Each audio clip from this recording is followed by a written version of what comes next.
What's going on, everybody? It's your boy Ben. Welcome back to BH Aquatics. In today's video, we're actually going to be taking an updated look at the monster fish tank. So looking at the tank, you can see that all three fish are still there. I really thought there was going to be some big territorial disputes between the three of them, especially with the arowana, which, as you can tell, has definitely put on some size since the last video. I thought there was really going to be some territorial disputes between the three of them, just because the firemouth cichlid is the smallest, the tricolored shark is the medium one, and the Giardini, with all that I've been feeding it, has packed on some size. He was the largest, and he still is the largest by far, but really there has not been much of a problem. It's been more of the smallest, the firemouth cichlid, since of course he is a cichlid, he's more territorial, and the Giardini going after the tricolored shark.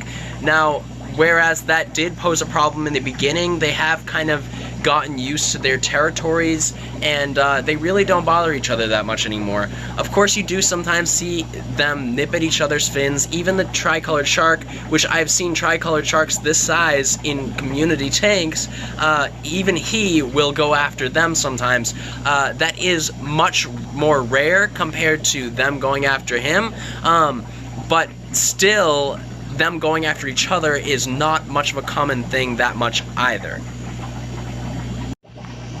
So food-wise for the arowana in the past 4 weeks, I'm pretty sure it's been like 4 weeks since the last video, I've been feeding him every day 3 superworms a day, and every other week I will alternate between 3 superworms and 3 extra large crickets. He goes ham on it, and he loves it. I mean, he comes to the top every time that I go to shut off a light, because I actually shut a based on the light schedule that I have, I will feed him as like his dinner time. I don't feed him as like a breakfast. He doesn't get fed any differently than any of the other fish. He just gets fed all of his food all at once, and he just goes through it like a monster, which is what he is and what he's going to be once we put him through more of this grow out process in this 55-gallon grow out tank. Other than that, the tricolored shark and the firemouth cichlid, they're both on flakes right now. I also have frozen bloodworms, which I'm actually currently defrosting right now for the first time, so they will be getting some of those probably tomorrow.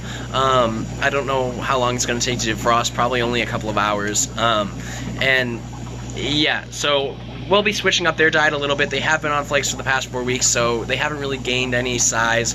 I'm pretty sure between the tricolored shark and the firemouth cichlid, I'm not too experienced with these two types of fish, so if you guys know more about these types than I do, please let me know, because I'm pretty sure as of right now, though, they have pretty much maxed out the size they will get.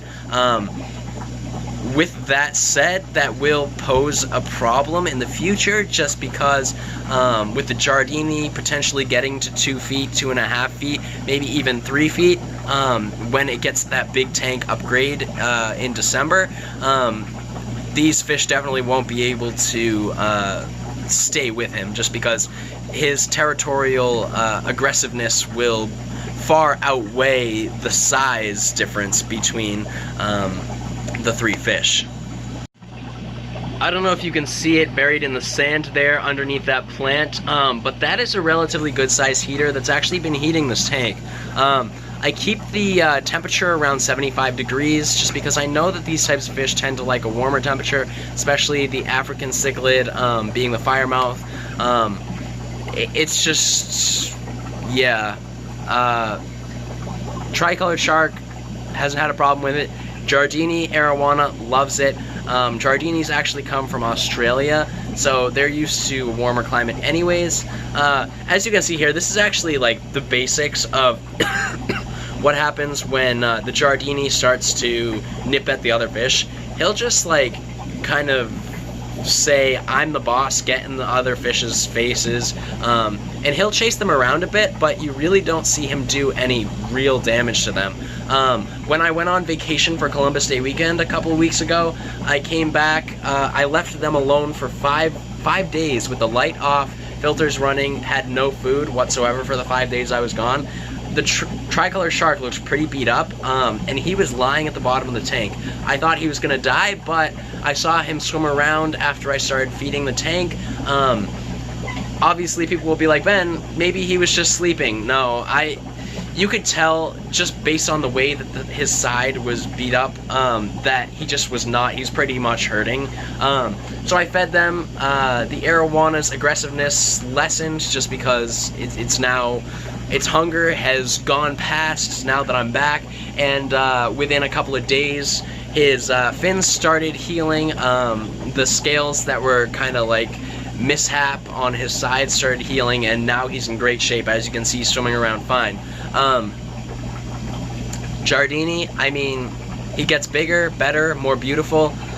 It's pretty much all I have for you guys today. This video, as you can probably tell, is pretty much thrown together. Good news, I actually am switching up my hours, so I'm no longer going to be working on Sundays. I'll be working on Saturdays instead. What this means is that my videos, my Sunday videos, instead of being pressed for time, I'll actually be able to put some effort into them. So with that said, I gotta wrap this up. I hope you guys enjoyed this video as much as I enjoyed making it. If so, make sure you smash that like button, smash that subscribe button. Thank you guys so much for watching, and I will see you guys next Sunday.